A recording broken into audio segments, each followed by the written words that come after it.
को जल समाधि देता रहा है, लेकिन अब विक्रमादित्य को बाहुबली दोस्त मिलने वाला है। समंदर में आईएनएस विक्रमादित्य के इस बाहुबली दोस्त का नाम है आईएनएस विक्रांत। जल्द ही स्वदेशी आईएनएस विक्रांत नौसेना की ड्यूटी में शामिल होगा। उससे पहले न्यूज 24 आईएनएस विक्रांत के डेक पर पहुंचा।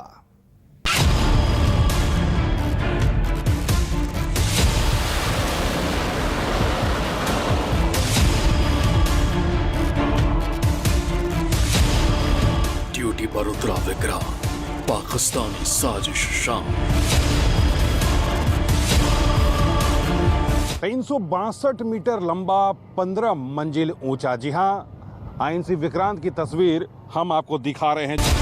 लेकिन इंडिया का जलवा, खाक टकेगा चीनी मलबा। फाइटर प्लेन जो है फ्लाइट टेक भी करेगा आईएनसी विक्रांत पे। बंगाल की खाड़ी टू प्रशांत, हर तरफ गरजेगा विक्रांत।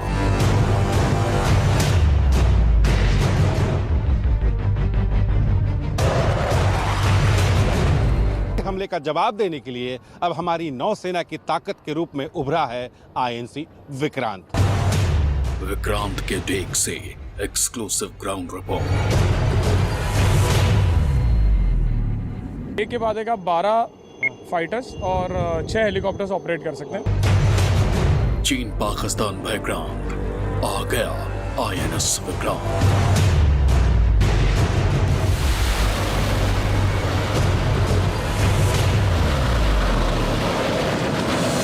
आज हम आपको हिंद के प्रहरी की ताकत से रूबरू करवाने वाले हैं। एक ऐसी ताकत कि हिंद महासागर में अब कोई भी दुश्मन एक बार नजर उठाकर देखेगा तो 100 बार पहले जरूर सोचेगा। तो हम आपको लिए चलते हैं आईएनसी विक्रांत पर। स्वदेशी युद्धपोत आईएनएस विक्रांत को हिंदुस्तानी समुद्री सीमा पर रक्षा करने की ड्यूटी मिलने वाली है। इस खबर ने चीन और पाकिस्तान को परेशान कर दिया है, क्योंकि आईएनएस विक्रांत जैसा विशाल स्वदेशी वॉरशिप बनाकर हिंदुस्तान, अमेरिका और ब्रिटेन जैसे चुनिंदा ताकतवर देशों के लिस्ट में शामिल हो गया है, जो अपने दम पर 40,000 टन से ज्यादा वजन का युद्धपोत बना सकते हैं।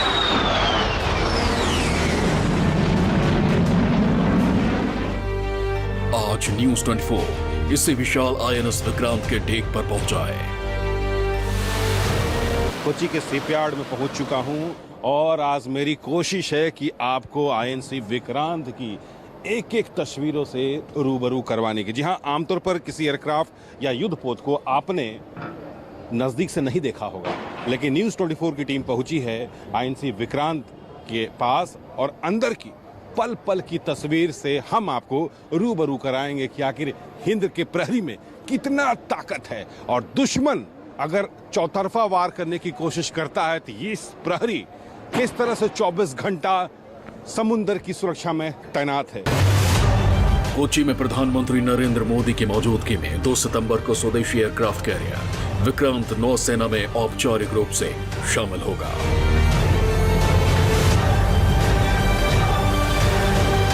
362 मीटर लंबा, 15 मंजिल ऊंचा। जी हां, आईएनसी विक्रांत की तस्वीर हम आपको दिखा रहे हैं, जो कि 40,000 टन वजनी है। यह समुद्र का नया प्रहरी आईएनसी विक्रांत भारत का पहला स्वदेशी एयरक्राफ्ट, इंडियन नेवी की वो ताकत जिसे नौसेना में शामिल होने के बाद कोई भी दुश्मन आंख उठाकर देखने की जरूरत नहीं कर सकता है। जी हां, हमारी टीम यानी न्यूज 24 की टीम उस जगह पर पहुंची है जहां आप हिंद महासागर को आप देख रहे हैं। दूर दूर तक की तस्वीर हम आपको दिखा रहे हैं और हमारे पास ये ताकत आईएनसी विक्रांत अब हमारे पास मौजूद है और हम ठीक यहाँ पर हैं और एक एक तस्वीर से रूबरू हम आपको करवाने वाले हैं।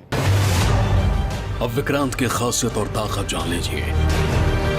बाहुबली विक्रांत की पहली बड़ी खासियत है ऑटोमेशन। आईएनएस विक्रांत में सबसे नई और उच्च स्तर की ऑटोमेशन टेक्नोलॉजी का इस्तेमाल हुआ है। बाहुबली विक्रांत की दूसरी बड़ी ताकत है स्टोवर। विक्रांत के ऊपर से विमान और हेलीकॉप्टर दोनों उड़ान भर सकते हैं। इसके अलावा एक नया एयरक्राफ्ट ऑपरेशन मोड भी रखा गया है, जिसे स्टोवर नाम दिया गया है। और बाहुबली विक्रांत की तीसरी बड़ी ताकत है अरेस्टेड लैंडिंग। इसमें विमानों को छोटे रनवे पर उतारने के लिए अरेस्टिंग गियर उपयोग होता है। विक्रांत पर मिग-29 के फाइटर जेट और हेलीकॉप्टर समेत 30 एयरक्राफ्ट रखे जा सकेंगे। इसमें एडवांस लाइट हेलीकॉप्टर और लाइट कॉम्बैट एयरक्राफ्ट शामिल है। 262 मीटर लंबी और 62 मीटर चौड़े इस युद्धपोत पर 1600 क्रू रखे जा सकेंगे। विक्रांत इतना बड़ा है कि इस पर बने कुल कंपार्टमेंट्स की संख्या 2200 है। कभी कहा जाता था कि भारत में अगर एक सुई की भी जरूरत पड़ती थी तो वो विदेश से आती थी, लेकिन अब भारत स्वदेशी एयरक्राफ्ट बना रहा है, जो कि सीधे तस्वीर हम आपको दिखा रहे हैं। इसकी ताकत और इसकी क्षमताओं के बारे में जब आप जानेंगे तो आपको बहुत गर्व होगा। भारत की आज़ादी के 76 साल का एक बहुत ही सुंदर पड़ाव है। पहले स्वदेशी एयरक्राफ्ट का सफर भी बहुत ही मुश्किलों से भरा था, लेकिन बहुत कामयाब रहा था। लेकिन यह ठीक उसी तरह से है जैसे भारत के आज़ादी के 76 साल का स्वर्णिम आज देश में 5G नेटवर्क रिलायंस जियो लॉन्च कर रहा है। सीधा रुख करते हैं वहां का। पंच प्राण or the 5 imperatives he has articulated will surely make India a developed nation by 2047.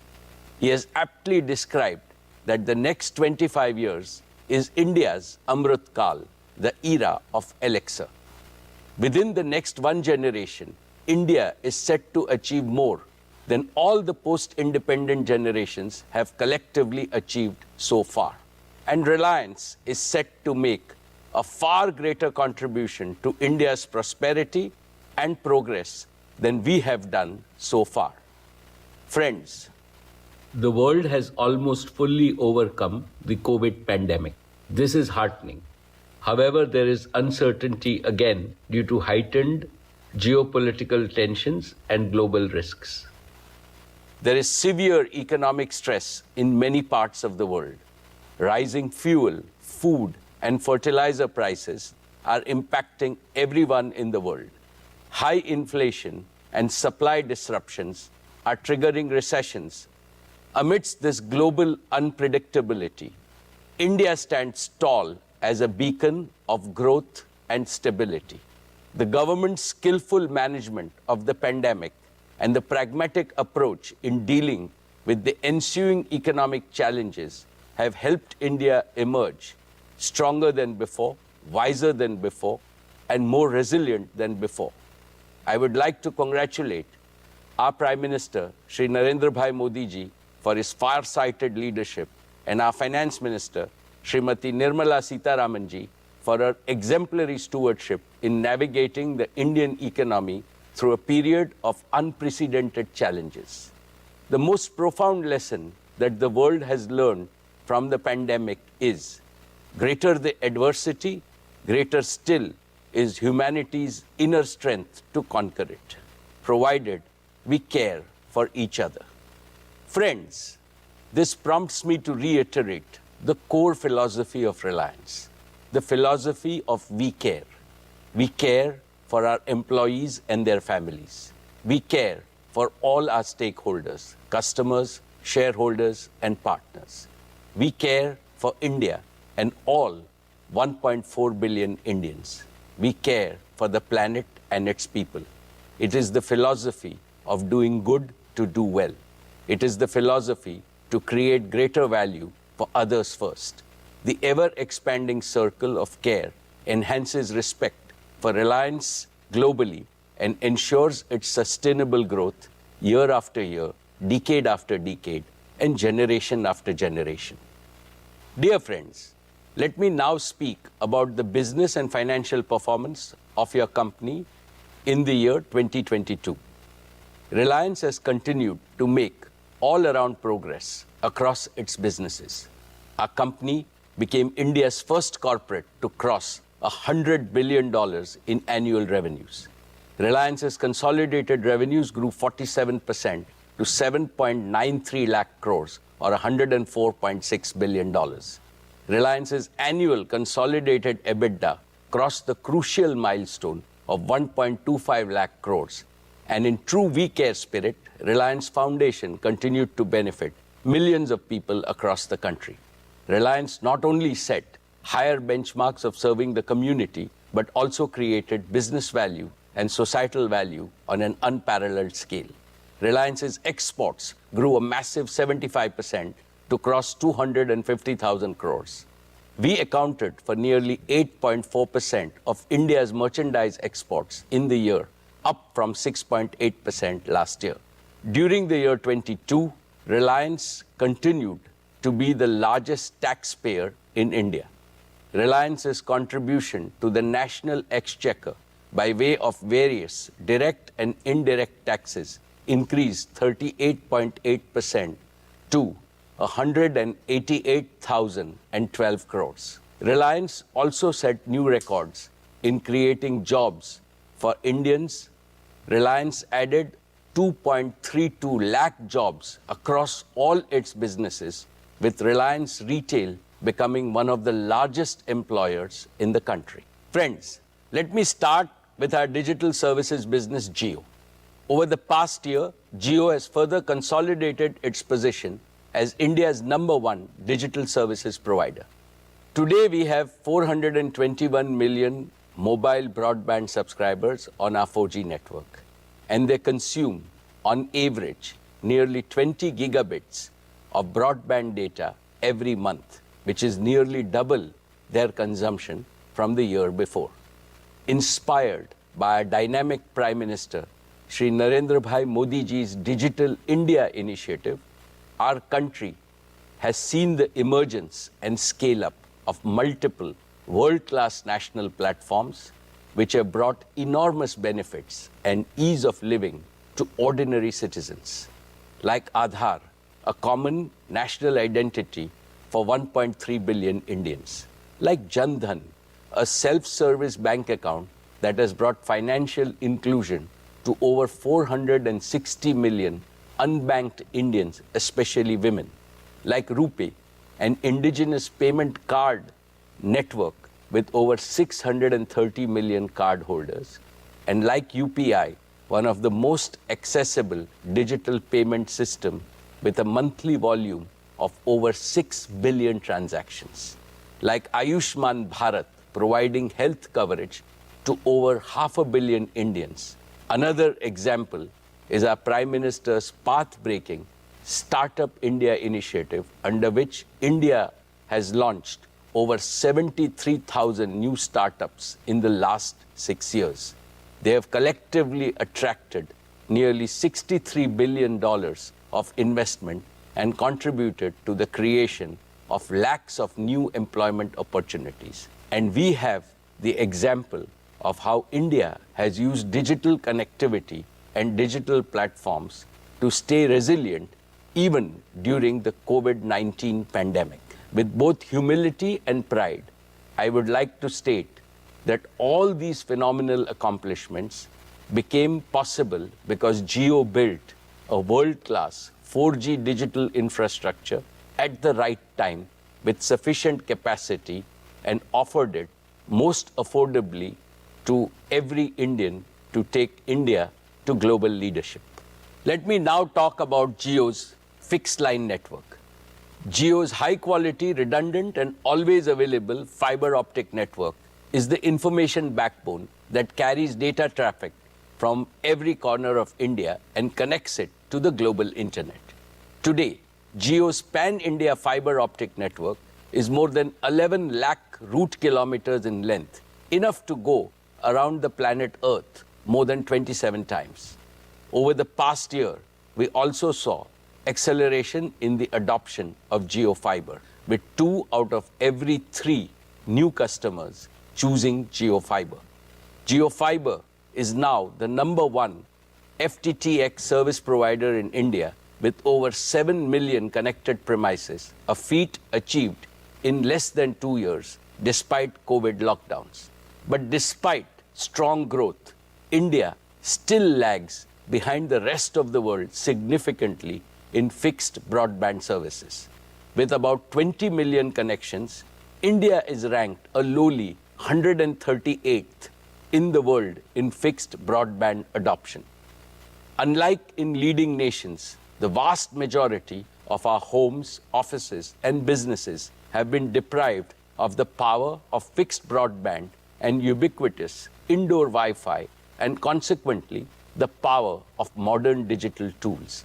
This has to change and change fast. Geo will change this.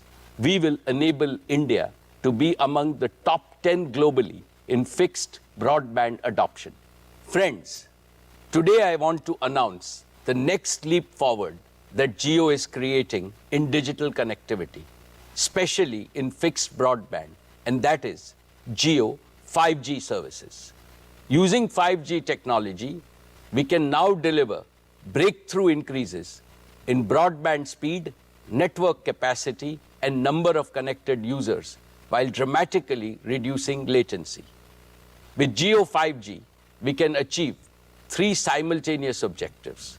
1, we can build on the success of Geo 4G by introducing an even more advanced version of our mobile broadband service.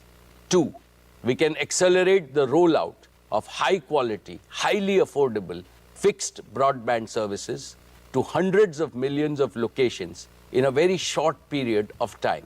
And 3, we can use this vastly expanded broadband availability to further stimulate the adoption of connected, intelligent solutions across all walks of life. Specifically, we can connect over 100 million homes with unparalleled digital experiences and smart home solutions. We can leapfrog tens of millions of small merchants and small businesses by empowering them with cutting-edge plug-and-play solutions delivered from the cloud. We can provide lakhs of medium businesses with the same digital capabilities that were historically available only to larger companies. We can accelerate the digital transformation of tens of thousands of our large enterprises and make them globally competitive. We can launch billions of smart sensors with connected intelligence that can power the Internet of Things and the fourth industrial revolution. With Geo 5G, we can connect everyone, every place, and everything with the highest quality and the most affordable services. In addition to meeting India's needs, we are confident of offering digital solutions to world markets. At Geo, we are energized by this vision. We are committed to make India the largest data-powered economy in the world, even ahead of China and the United States. Geo 5G will be the world's largest and most advanced 5G network. Most operators are deploying a version of 5G called non-standalone 5G, which is essentially a 5G radio signal that is delivered over their existing 4G infrastructure. This non-standalone approach is a hasty way to nominally claim a 5G launch, but this approach cannot deliver the breakthrough improvements in performance and capability that are truly possible with 5G. In sharp contrast, Geo will deploy the latest version of 5G called standalone 5G, which has absolutely zero dependency on our 4G network. With standalone 5G, Geo can deliver new and powerful services like low latency, massive machine-to-machine communication, 5G voice, edge computing, and network slicing. Geo 5G will be true 5G in every sense, and I believe that India deserves nothing less than true 5G. And through the recent auction conducted by the Department of Telecommunications, we have also acquired the largest and the most. और इस वक्त की एक और बड़ी खबर आपको बता दें, तेलंगाना पुलिस को बड़ी कामयाबी हाथ लगी है। साइबर धोखाधड़ी से ठगे हुए 9.81 करोड़ पकड़े गए। पुलिस ने पैसे के साथ 4 लोगों को गिरफ्तार किया है। तो तेलंगाना पुलिस को यहां पर बड़ी कामयाबी यहां पर मिली है। साइबर धोखाधड़ी से 9.81 करोड़ रुपए जो ठगे गए थे वो पुलिस ने बरामद कर लिए। पुलिस ने पैसे बरामद किए हैं ठगों से, क्योंकि ये खबर सामने आ रही थी कि करोड़ों की हेराफेरी हुई है। अब यहां पर बड़ी कामयाबी तेलंगाना पुलिस को मिली है। आप तस्वीरों में देख सकते हैं कि किस तरह से करीब 10 करोड़ रुपए की बरामदगी यहां पर साइबर ठगों से तेलंगाना पुलिस ने की है। जिस तरह से पूरे देश भर में साइबर क्राइम बढ़ रहे हैं, उसको लेकर एक बड़ी कामयाबी तेलंगाना पुलिस को यहां पर मिली है, क्योंकि ना सिर्फ तेलंगाना बल्कि देश के अलग अलग राज्यों में हर दिन साइबर क्राइम होता है और पुलिस उनका कहीं कुछ बिगाड़ नहीं पाती है। इस बीच ये खबर तेलंगाना से सामने आती है, जहां पर तेलंगाना पुलिस साइबर ठगों से 9.81 करोड़ रुपया बरामद करती है। इस तस्वीर को देखकर आप अंदाजा लगा सकते हैं कि किस तरह से साइबर क्राइम जो है वो लगातार बढ़ता जा रहा है और इसकी लूटने की क्षमता देखिए। 10 करोड़ तक साइबर ठगों ने लोगों से लूट लिए थे, जिसे अब तेलंगाना पुलिस ने बरामद कर लिया। नोटों की गड्डियां देखिए, 500 रुपए के नोट की ये गड्डियां हैं जहां ये रखी है कतारबद्ध। 9.81 करोड़ रुपए है जो तेलंगाना पुलिस ने बरामद किए।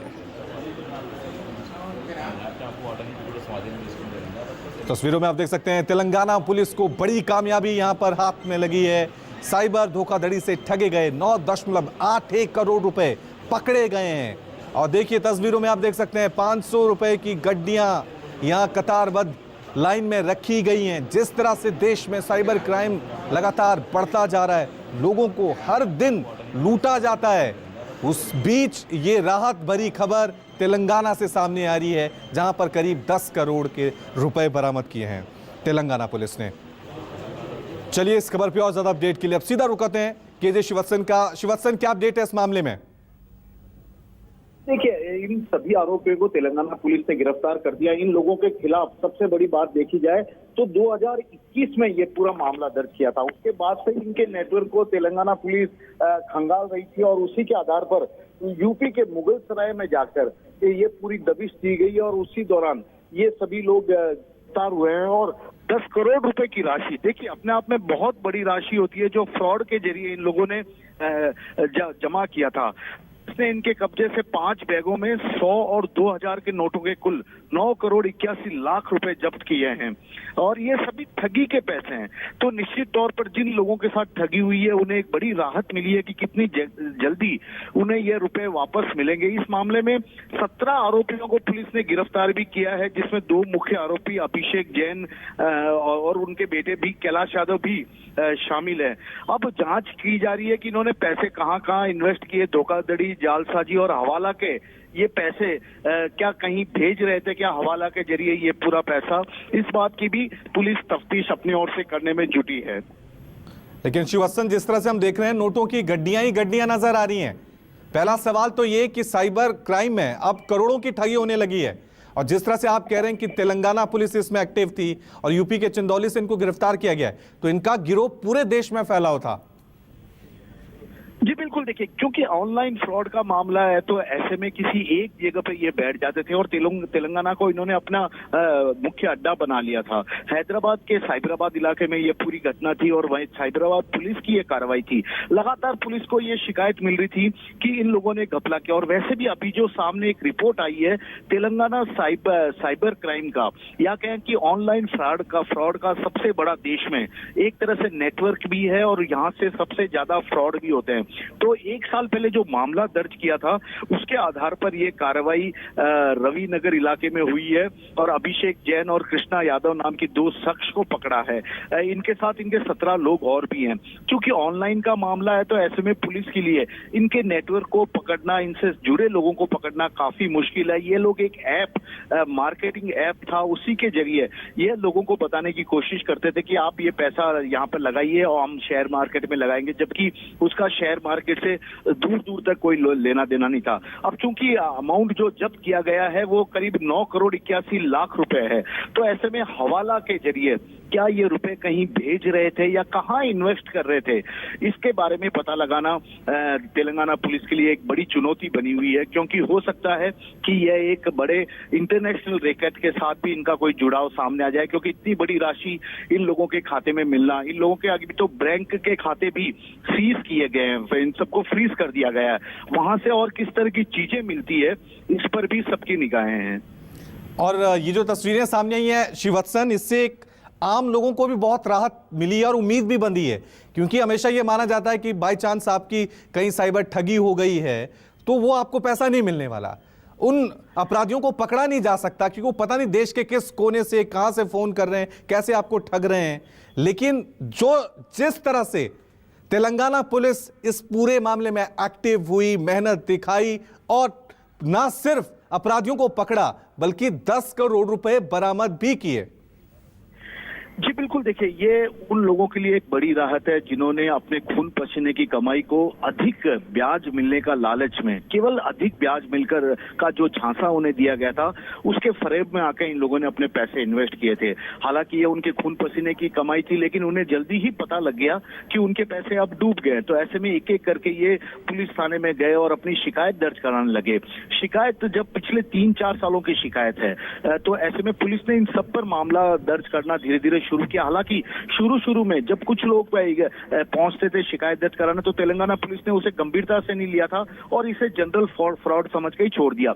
लेकिन जब एक साथ सैकड़ों की संख्या में लोग पहुंचने लगे और उन्होंने इस पूरे मामले की शिकायत दर्ज कराई तो उसके बाद एक साल पहले 2021 में बड़े लेवल पर एक मामला दर्ज किया गया, स्पेशल टीम बनाई। उस स्पेशल टीम ने केवल इन लोगों के ऑनलाइन नेटवर्क या इनके जो मार्केटिंग का जो तरीका था उसके जरिए अपनी ओर से भी पैसा इन्वेस्ट किया और यह पता लगाने की कोशिश की कि कौन लोग जुड़े हुए हैं, किन किन नंबरों से और किस तरह से इनका मोडस ऑपरेंडी था।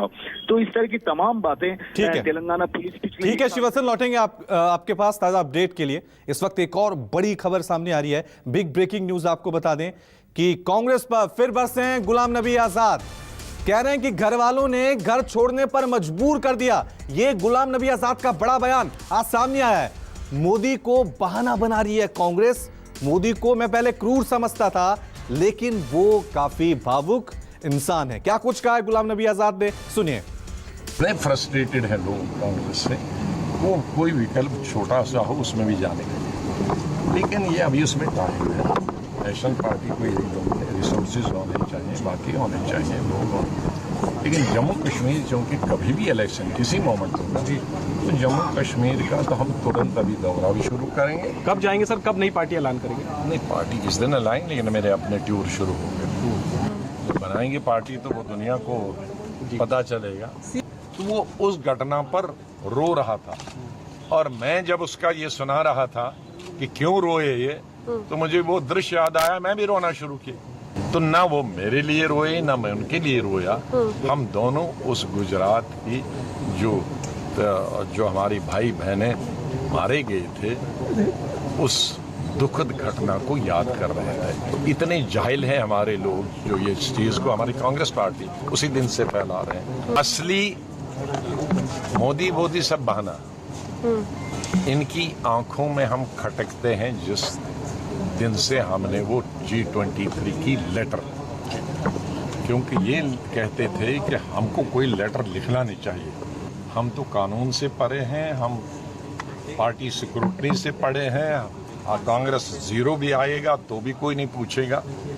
जब हमने चैलेंज किया उनकी फंक्शनिंग का, वर्किंग का, हमारे इलेक्शन नहीं हो रहे हैं, 25 साल से वर्किंग कमेटी नहीं हो रहा है, इलेक्शन कमेटी नहीं हुआ, कमेटियां नहीं है, वो उस दिन से खटक रहा था। घर वालों ने घर छोड़ने पे मजबूर किया, घर वालों ने घर छोड़ने पे मजबूर किया और जहां घर वालों को लगे कि ये आदमी नहीं चाहिए और आदमी को भी लगे कि यहाँ हमको पराया समझते हैं, तो अक्लमंद आदमी का काम है कि वो घर छोड़ के निकल जाए।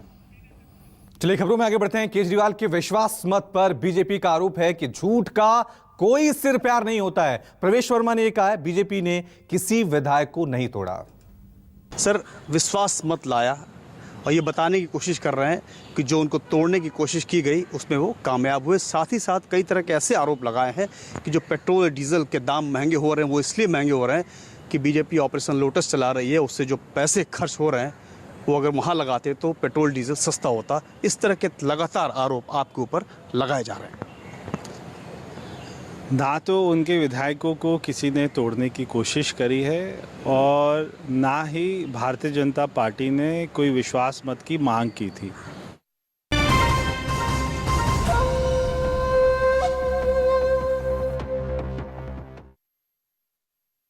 एसिडिटी, शुरू हो गई गड़बड़ गड़बड़, नींबू पानी पी लो। अभी भी गड़बड़, अभी भी गड़बड़। गड़बड़ मत पड़ने दो, लो इनो लो, क्योंकि इनो काम शुरू करे 6 सेकंड में। इनो ऑन, गड़बड़ गॉन। कॉन्स्टिपेशन हो तो दिमाग पेट में ही अटका रहता है,